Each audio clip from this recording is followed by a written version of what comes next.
사도신경으로 신앙을 고백하겠습니다. 나는 전능하신 아버지 하나님 천지의 창조주를 믿습니다. 나는 그의 유일하신 아들 우리 주 예수 그리스도를 믿습니다. 그는 성령으로 잉태되어 동정녀 마리아에게서 나시고 본디오 빌라도에게 고난을 받아 십자가에 못 박혀 죽으시고 장사된 지 사흘 만에 죽은 자 가운데서 다시 살아나셨으며 하늘에 오르시어 전능하신 아버지 하나님 우편에 앉아 계시다가 거기로부터 살아있는 자와 죽은 자를 심판하러 오십니다. 나는 성령을 믿으며 거룩한 공교회와 성도의 교제와 죄를 용서받는 것과 몸의 부활과 영생을 믿습니다. 아멘. 찬송가 539장 찬송하겠습니다. 539장입니다.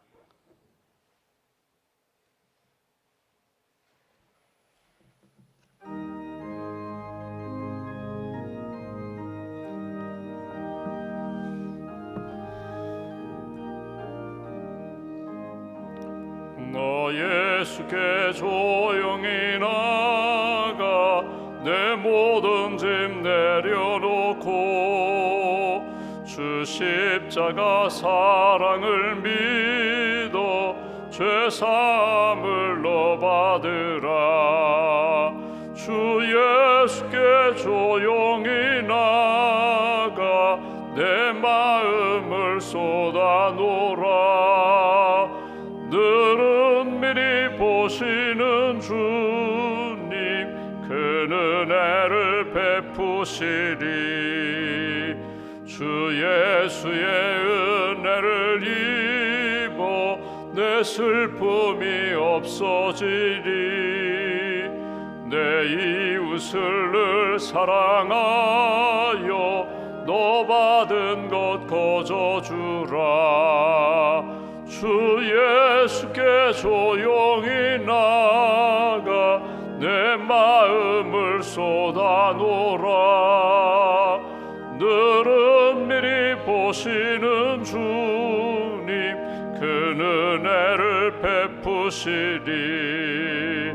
주 예수를 친구로 삼아 늘 내 옆에 모시오라. 그 영원한 생명샘 물에 내 마른 목 죽이오라. 주 예수께 조용히 나가 내 마음을 쏟아놓으라. 늘은 미리 보시는 주님 그 은혜를 베푸시리. 너 주님과 사귀어 살면 새 생명이 넘치리라. 주 예수를 찾는 이 앞에 참 밝은 빛 비추어라.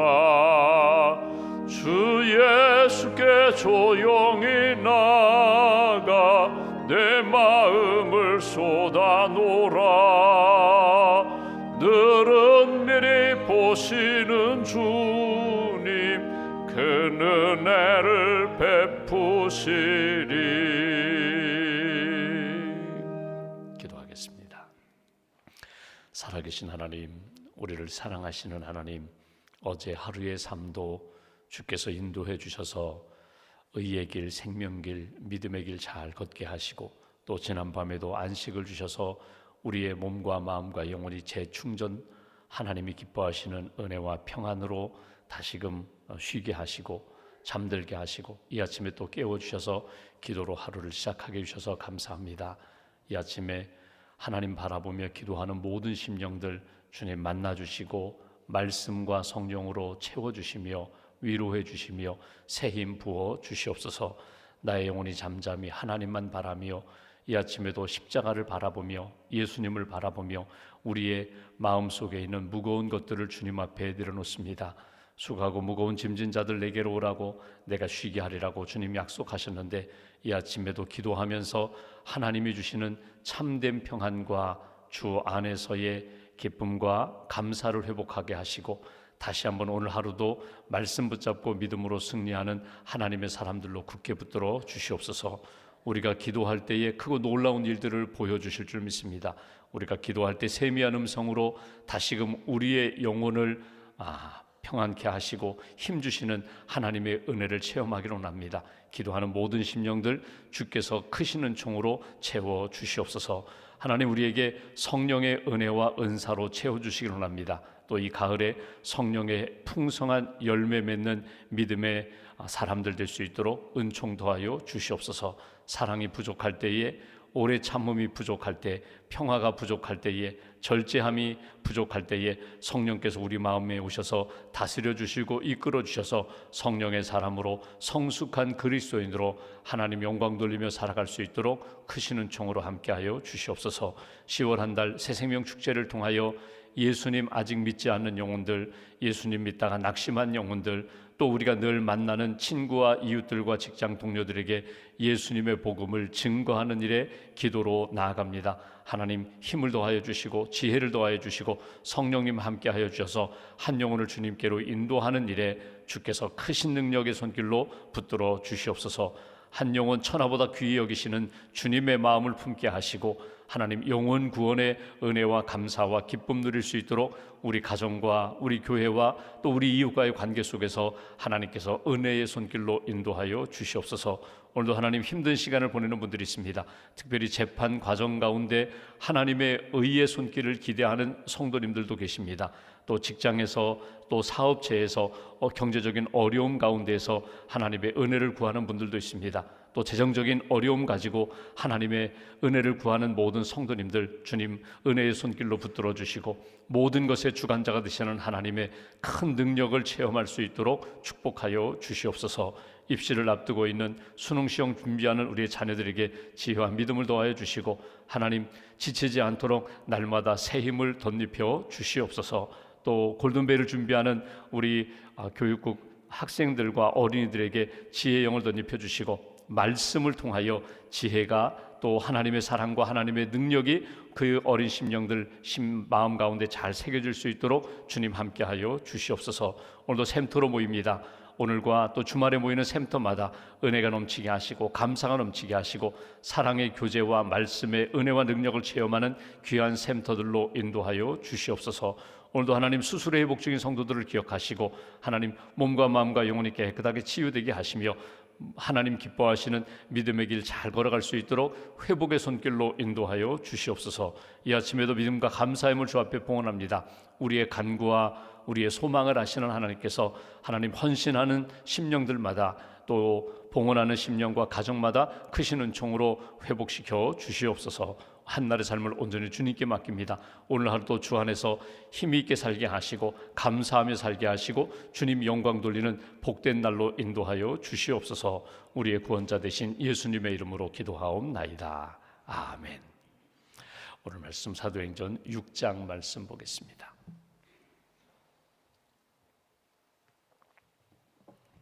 사도행전 6장 1절부터 7절까지 말씀, 6장 1절부터 7절까지 함께 봉독하겠습니다. 그때에 제자가 더 많아졌는데 헬라파 유대인들이 자기의 과부들이 매일의 구제에 빠짐으로 히브리파 사람을 원망하니 12 사도가 모든 제자를 불러 이르되 우리가 하나님의 말씀을 제쳐놓고 접대를 일삼는 것이 마땅하지 아니하니 형제들아, 너희 가운데서 성령과 지혜가 충만하여 칭찬받는 사람 7을 택하라. 우리가 이 일을 그들에게 맡기고 우리는 오로지 기도하는 일과 말씀 사역에 힘쓰리라 하니 온 무리가 이 말을 기뻐하여 믿음과 성령이 충만한 사람 스데반과 또 빌립과 브로고로와 니가노르와 디몬과 바메나와 유대교에 입교했던 안디옥 사람 니골라를 택하여 사도들 앞에 세우니 사도들이 기도하고 그들에게 안수하니라. 하나님의 말씀이 점점 왕성하여 예루살렘에 있는 제자의 수가 더 심히 많아지고 허다한 제사장의 무리도 이 도에 복종하니라. 아멘.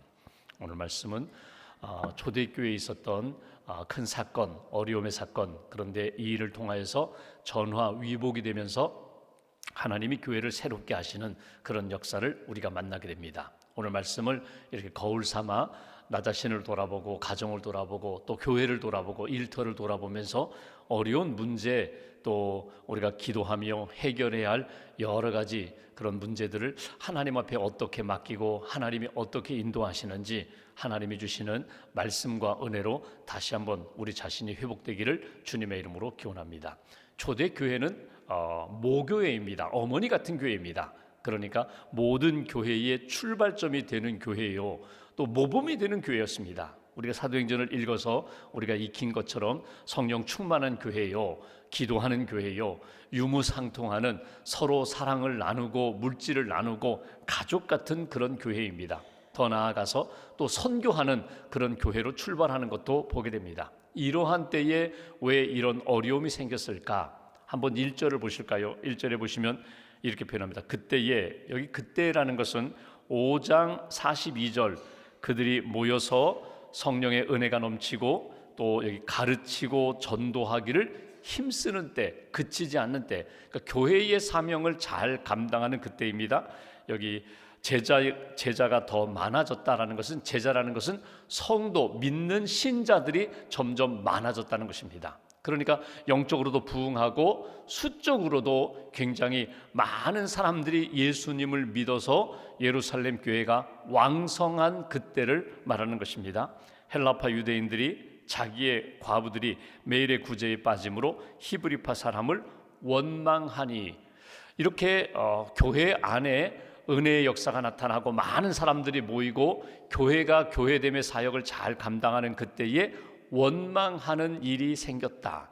여러분, 원망이라는 것이 어떻게 시작되는가요? 원망이라는 것이 다 각자 원망하는 때가 있거든요. 지금 어찌 보면은 내 마음 가운데 원망하는 마음도 있고 원망하는 말도 나올 때가 있습니다. 근데 이것이 점점 확산이 되고 상승하게 됩니다. 그러니까 나 혼자의 마음 속에 있는 섭섭함이나 원망하는 마음이 그냥 이렇게 잠들어 있지 않고 이것이 점점 폭발력을 갖게 된다는 거예요. 그것이 가정에서든 일터에서든 교회에서든 한 사람의 섭섭함과 원망이 점점 확산되어 갈 때 그 공동체가 균열이 나타나게 돼요. 존 스타트 목사님 같은 경우는 그런 얘기를 합니다. 사단이 사용하는 무기들 가운데 강력한, 눈에 보이지 않는 무기 중에 하나가 뭐냐면 원망이라는 것이다. 여러분, 원망이 왜 생기는가? 이렇게 돌아보면요, 아주 작은 것에 섭섭함이 우리 안에 들어올 때 그것이 점점 쌓이게 되고 그것이 자라게 되면은 어떻게 되는가 하면 반드시 내가 누군가에게 그 섭섭한 이야기를 하게 돼요. 그냥 나 혼자 섭섭한 것이 아니라 문제가 있다, 이거는 큰일이다, 이렇게 확산되기 시작하면 결국 공동체가 하나님 보시기에 아름답게 세워지지 못하는 그런 균열이 나타나게 되고 결국 공동체가 무너지게 된다는 거예요. 오늘 공동체의 원망, 특별히 예루살렘 교회의 원망이 일어나게 된 것은 두 그룹이 있는데, 헬라파 유대인들과 히브리파 유대인들 사이에 보이지 않는 이렇게 갈등이 이렇게 있다가 구제하는 일 때문에 나타났다는 거예요. 매일의 구제에 이 헬라파 유대인들이 소외되고 빠짐으로 인하여 그들 가운데 원망이 나타나게 되었다. 여기서 한 가지 이해할 것은 헬라파 유대인들은 무엇이고 히브리파 유대인들은 무엇인가? 여러분, 지금 교회 안에 들어와 있는 그런 신자들입니다. 예수 그리스도 안에서 예수님을 믿겠습니다, 세례를 받습니다, 우리는 성도입니다, 우리는 그리스도 안에서 한 형제 자매입니다 하는 그런 사람들이에요. 그런데 그들의 살아온 배경이 조금 다르다는 거예요. 똑같은 유대인들입니다, 똑같은 신자들입니다. 그런데 그들의 배경 가운데 어떤 사람들이 있는가 하면 유대 땅이 어려우니까 다른 나라에 가서 살던 사람, 마치 이민 가서 다른 나라에서 오랫동안 살다가 내가 노년에 그냥 고국으로 돌아와야지 해서 귀국하여 예루살렘 유대 땅에 살고 있는 이런 사람들을 헬라파 유대인들이라고 그렇게 말합니다. 그러니까 헬라파라는 것은, 헬라라는 것은 그리스를 말하죠. 당시의 언어도 헬라어가 공용어가 될 정도로 굉장히 이 통용어로 사용되었고, 문화도 헬라 문화가 아주 팽배했던 그런 때입니다. 또 국제적인 감각, 국제적인 그런 문화를 가지고 있는, 외국에 나가서 여러 사람들을 만나보고 헬라어도 하고 물론 히브리어도 합니다. 자기 모국어도 할 뿐만 아니라 오늘날로 이야기하면 영어도 잘해요. 일본어도 잘해요, 중국어도 잘해요, 뭐 이런 외국에서 생활하다가 고국에 돌아온 이런 사람들이 있는가 하면 계속해서 고국에 남아서 이 나라가 어려워도 힘들어도 나라를 지키고 또 신앙, 유대교 신앙, 하나님을 믿고 하나님의 말씀대로 살다가 예수님을 믿고 신앙생활하는 히브리파 유대인들도 있었다는 것입니다. 그러니까 똑같은 유대인들이면서 똑같이 예수님의 십자가와 부활의 복음을 믿으면서 교회 안에 있는 사람들인데 성향이 다르다는 거예요. 그러니까 헬라파 유대인들은 조금 개방적입니다. 내가 그 나라도 가봤잖아. 요즘 세상은 이렇게 변했어. 뭐 이런 감각이 있는 사람들, 그런가 하면 좀 보수적이죠.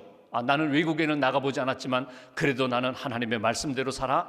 하나님의 율법, 또 우리에게 주신 예수님의 십자가의 복음을 익히고 이 나라 또 우리 고국을 사랑하는 그런 마음이 강한 사람, 이 두 그룹이 보이지 않는 갈등 가운데 있다가 매일의 구제, 오늘 구제하는 가난한 여인들, 가난한 가정들 이렇게 구제하는 그 일에 누가 누락됐다고요? 헬라파 유대인들이 누락됐다는 거예요. 이걸 주도하는 것을 한번 잘 보십시오. 사도들은, 예수님의 제자들은 다 지금 어떻게 보면 히브리파 유대인들이에요.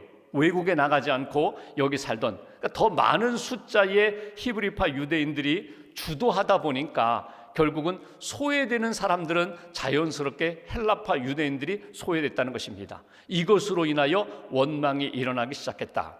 여러분, 교회 안에도 보면은 언제나 두 그룹이 있어요. 또는 세 그룹이 있어요. 고린도 교회를 보시면 고린도 교회 안에도 이런 마음들이 있죠. 나는 우리 교회 목사님, 나는 아볼로파야. 나는 베드로파야. 나는 예수 그리스도파야. 이런 파벌들이 교회 안에 있었던 것처럼 교회 안에 자연스럽게 어떤 자기 친한 사람, 자기와 신앙의 성향이 같은 사람들끼리 이렇게 모이다 보니까 교회 안에 이렇게 그룹이 나타나게 된다는 거예요. 내가 의도하지 않아도 나는 기도하는 게 좋아.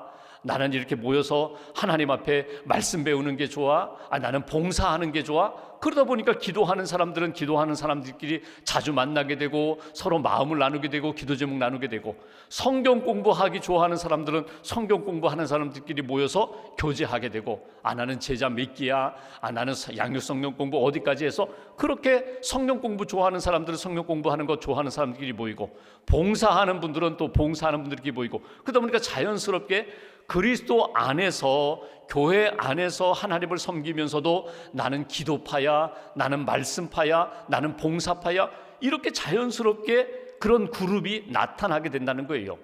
어려운 문제들은 무엇인가 하면 내 것만 최고라고 생각하는 거예요. 나만 신앙생활 잘한다고 생각하는 그런 우월의식 가운데 빠질 때에 다른 그룹, 성향이 조금 다른 사람들에 대하여 좀 폄하한다든지 폄훼하는 그런 일들이 나타날 때 교회 안에 갈등이 나타나게 된다. 여러분, 교회도 마찬가지입니다. 박수 치면서 찬송하는 거 좋아하는 분들이 있는가 하면 박수 치면 안 돼, 이렇게 말하는 분들이 있어요. 지금은 드럼도 들어오고 피아노도 들어오지만 여러분, 중세시대 때는요 오르간밖에 없어요. 교회는 오르간으로만 연주해야 되고 찬양해야 되고 음악은 오르간만 있어야 된다. 여기에 피아노가 들어온다? 이건 말이 안 돼요. 드럼이 들어온다? 이건 더 말이 안 돼요. 근데 지금 이 시대는 모두가 다 드럼도 사용하고 피아노도 사용하고 오르간도 사용하고, 여러분, 협력하면서 서로 조화를 이루면서 그리스도 안에서 하나 되는 관계가 중요한데 내 입장만 생각하다 보면은 서로 갈등이 나타나게 된다. 이런 원망이 이 헬라파 유대인들에게 나타났을 때 교회는, 믿음의 사람들, 지도자들은 어떻게 그 문제를 해결했을까? 2절 말씀 보실까요? 12사도가, 12사도라는 것은 이건 제자를 말하는 것입니다. 예수님의 12제자였던 그 사도가 모든 제자, 모든 그리스도인들, 모든 예루살렘 교회 안에 있는 성도 신자를 불러 이르되 우리가 하나님의 말씀을 제쳐놓고 접대를 일삼는 것이 마땅하지 아니하니. 4절 보실까요? 우리는 오로지 기도하는 일과 말씀 사역에 힘쓰리라. 이런 어려움이 생길 때에 우선순위를 딱 정하는 것을 봅니다. 다 중요해요. 다 중요한데 무엇을 먼저, 무엇을 더 중심에 둘 것인가? 우리가 구제하는 일, 접대하는 일, 어려운 사람들을 돕는 일, 이거 당연하고 마땅히 해야 할 일이지만 이거보다 더 중요한 것, 기도하는 일, 교회의 가장 중요한 본질인 영혼 구원하는 일, 제자로 양육하는 일, 선교하는 일, 여기에 더 마음을 두고 우리는 기도와 말씀 사역에 집중할 터이니 이 사역은 성도들 가운데 지도자들을 세워서 7명의 집사를 세워서 그들로 하여금 이 일을 감당하게 하자. 이것이 오늘 사도들이 내놓은 문제에 대한 해결책이에요. 오늘 본문에서 나타나진 않았지만 여기에 꼭 들어갈 것이 있어요. 그건 뭐냐면 즉흥적으로 그러면 이 문제 우리 이렇게 해결합시다. 저는 이렇게 시작했다고 생각하잖아요. 이 어려움이 생겼을 때에 원망하는 사람들이 생기고 섭섭한 소외된 마음을 가진 사람들이 생겼을 때에 사도들이 제안한 것은 무엇일까? 기도합니다. 우리 기도해야 합니다. 함께 기도합시다. 일정 기간 동안 기도하면서 하나님이 우리 가정, 우리 교회, 우리 공동체에게 이 어려움을 어떻게 해결해 나아가도록 지혜를 주실지 하나님의 마음을 붙잡으십시다. 저는 반드시 이 부분이 있었을 거리라 그렇게 생각해요. 여러분, 어려움이 생기면 가정에서 자녀들과 또 부모들 또 자녀 이 부부 사이에 형제들 사이에 어려움이 생기면 여러분 그 문제를 즉시 내 지식, 내 경험, 내 판단으로 즉시 제안하지 마시고 꼭 기도하세요. 기도하겠습니다. 오늘 하루 한번 기도하겠습니다. 일주일 기도해 보겠습니다. 어려운 문제, 큰 결정적인 문제가 있을 때 우리 한 달 동안 이 문제를 놓고 우리 모두가 다 기도한 다음에 만나서 하나님이 어떤 것을 원하시는지 그 부분에 대해서 마음을 나누어 보면 좋겠습니다. 이 부분이 반드시 필요하다는 거예요. 오늘 하루 하나님 앞에서 여러분 새벽 기도하면서 여러분이 가지고 있는 어려운 문제들 있잖아요. 그 문제를 하나님 앞에 맡기시면서 하나님의 지혜와 성령님의 지혜를 구하시라는 거예요. 그리고 주신 답변이 뭐냐면 본질을 붙잡겠다는 거예요. 더 중요한 것을 붙잡겠다. 우선순위를 정하겠다는 거예요. 다 중요합니다. 구제해야죠. 어려운 사람 도와야죠. 그러나 교회가 구제기관은 아닙니다. 복음 전하는 것, 기도하는 것, 하나님의 말씀으로 선교하는 것, 그거는 우선순위 밀어놓고 우리는 구제를 우선순위 두겠습니다. 그거 아니라는 거예요. 오늘 사도들이 판단한 것은 기도와 말씀과 선교, 영혼 구원하는 것에 우리는 집중할 터이니 이 부분에 대해서 자원하며 또 이 부분에 대해서 은사가 있는 사람들을 세워서 이 부분도 소외되지 않도록 잘 구제할 수 있도록 믿음의 사람들을 세웁시다. 이것이 오늘 사도들이 내놓은 방향입니다. 방안입니다. 오늘 여기에서 한번 이런 생각을 해보십시오. 분담하는 거예요. 협력하는 거예요. 목회자들이 할 수 있는 일, 해야 하는 일이 있고 장로님들이 하시는 일이 있고 권사님, 집사님들이 하시는 일이 있어요. 샘터 지도자가 하는 일이 있고 또 선교회 임원들과 성도들이, 선교회원들이 하는 일이 있어요. 이 모든 것이 다 협력함으로 하나님이 기뻐하시는 주의 몸된 교회가 세워지는 것이다. 분담하고 협력하고 그리스도 안에서 한 마음, 한 믿음, 한 사랑을 가지고 하나님을 섬기는 그런 공동체가 되어야 한다. 또 하나 오늘 중요한 것은 7명의 집사를 세워요. 근데 7명의 집사가 여기 보면 스데반도 나오고 빌립도 나오고 여러 7명의 집사를 쭉 세웠는데 이 모든 7명이 다 헬라파 유대인들이에요. 헬라식 이름을 가진 사람이에요. 그것은 무엇을 이야기하는 걸까요? 오늘 쉽게 말해서 기득권 가지고 있는 그런 사람들이 히브리파 유대인들이 기꺼이 양보했다는 거예요. 이 구제하는 일로 인하여 소외된 사람, 섭섭한 사람, 원망한 사람들이 있다면 오늘 이 상황에 대하여 잘 알고 있는 헬라파 유대인들, 당신들 가운데 믿음의 지도자들을 세워서 이 일을 돌보는 일을 했으면 좋겠습니다. 여기 3절 말씀 보실까요? 형제들아 너희 가운데 성령과 지혜가 충만하여 칭찬받는 사람 7을 택하라. 우리가 이 일을 그들에게 맡기고. 이것이 참 귀해요. 내가 다 혼자 하겠습니다. 할 수 있습니다. 그 마음이 아니라 이 부분에 대해서는 은사가 있는 사람, 여기 보면 말씀과 성령이 충만한 사람, 지혜가 충만한 사람, 칭찬받는 사람, 하나님 앞에 인정받고 칭찬받는 사람, 사람들로부터 존경받고 칭찬받는 사람 7을 택하여 그들로 하여금 이 일을 감당하게 맡기겠다는 거예요. 기꺼이 양보합니다. 그리고 그들로 하여금 이 구제하는 일에 열심을 다하도록 그렇게 세우는 것을 우리가 보게 됩니다. 마지막에 보면은 7명에게 어떻게 해요? 6절에 보시면 사도들 앞에 세우니 사도들이 기도하고 그들에게 안수하니라.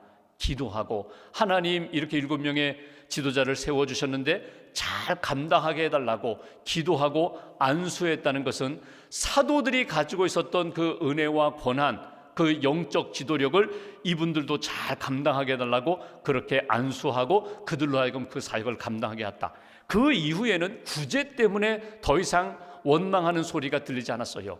하나님이 기뻐하시는 교회가 건강하게 세워지는 그런 역사를 보게 됩니다. 나중에 여러분 보십시오. 우리가 이제 7장에 보겠지만 여러분 스데반이 어떤 역사로 나타나요? 복음을 전하다가 순교하잖아요. 6장에 스데반이 구제하는 일로 부름을 받았는데 구제할 뿐만 아니라 하나님이 주신 사역을 가지고 사도들 못지않게 귀한 사역을 감당하는 것을 보게 됩니다. 하나님이 내게 주신 사역 믿음으로 감당하며 신실하게 충성되게 감당할 때 그 사역도 확장되고 하나님이 기뻐하시는 아름다운 역사로 세워지는 일이 있다. 이것이 오늘 우리에게 주시는 메시지예요. 마지막 오늘 말씀을 묵상하면서 이런 생각을 해봅니다. 내 마음이 아직도 섭섭한데, 내 안에 아직도 원망이 있는데, 내가 누구에게 말하지 않지만 하나님은 알고 계시는데 이 원망하는 마음, 이 편하지 않는, 평안이 없는 내 마음과 내 감정을 나는 그러면 어떻게 합니까? 내가 오늘 목사님 찾아가서 말하고 이 문제 해결해 주세요.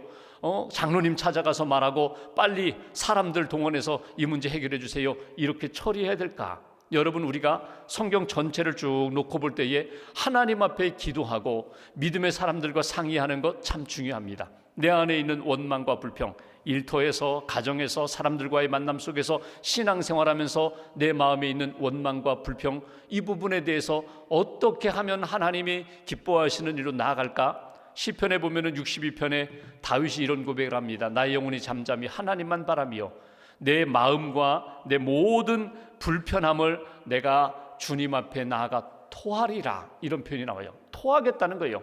너희는 시시로 하나님 앞에 나아가 내 마음을 토하라. 하나님 앞에 토하라는 거예요. 토한다는 게 뭐예요? 여러분, 속이 불편해요. 소화가 안 돼요. 멀미가 나요. 그러면 결국 토합니다. 토하면서 편한데 누구에게 토하라고요? 사람에게 토하거나 이 사역의 자리에서 토하는 것이 아니라 하나님께 토하라는 거예요. 하나님께 내 마음을 토하면 하나님 받아주시리라. 하나님 내 마음 위로해 주시리라. 치유해 주시리라. 그리고 우리 개인적인 불편함만이 아니라 공동체에 있는 문제에 대하여 하나님이 은혜의 손길로 하나님이 해결해 주시리라. 이것이 성경을 통하여 우리에게 주시는 메시지입니다. 오늘 초대교회 안에 어려운 문제가 있었지만 그 문제를 기도하면서 하나님이 주신 지혜로 해결해 나가는 그 과정을 통하여서 우리의 삶에, 우리 가정과 교회와 일터에 어려운 문제가 생겼을 때 하나님이 원하시는 뜻이 무엇인지 기도하며 찾고 하나님이 주시는 방향으로 믿음의 길로 잘 나아가는 저와 여러분 되시기를 주님의 이름으로 기원합니다. 기도하겠습니다. 오늘 말씀 붙잡고 우리가 함께 기도합니다. 하나님, 믿음의 교회를 주시고 또 사랑의 가정을 주셔서 감사합니다. 신앙생활하며 하나님이 우리에게 원하시는 뜻이 무엇인지 늘 기도하며 하나님의 뜻 말씀 붙잡고 살아가기를 소망합니다. 원망하는 일이 있고 또 불평하는 일이 있고 갈등이 일어날 때에 하나님 우선순위 잘 정하게 하시고 본질적인 것 잘 붙잡게 하시고 분담하게 하시고 서로 협력하는 사역으로, 존중하는 사역으로 하나님이 기뻐하시는 공동체 잘 세워가게 도와달라고 오늘 이 아침에도 여러 가지 기도 제목을 주 앞에 가지고 나왔습니다. 우리가 주님 앞에 모든 것 내려놓을 때에, 주님께 아뢰일 때 평강의 주님이 우리 마음과 생각을 주장해 주실 줄 믿습니다.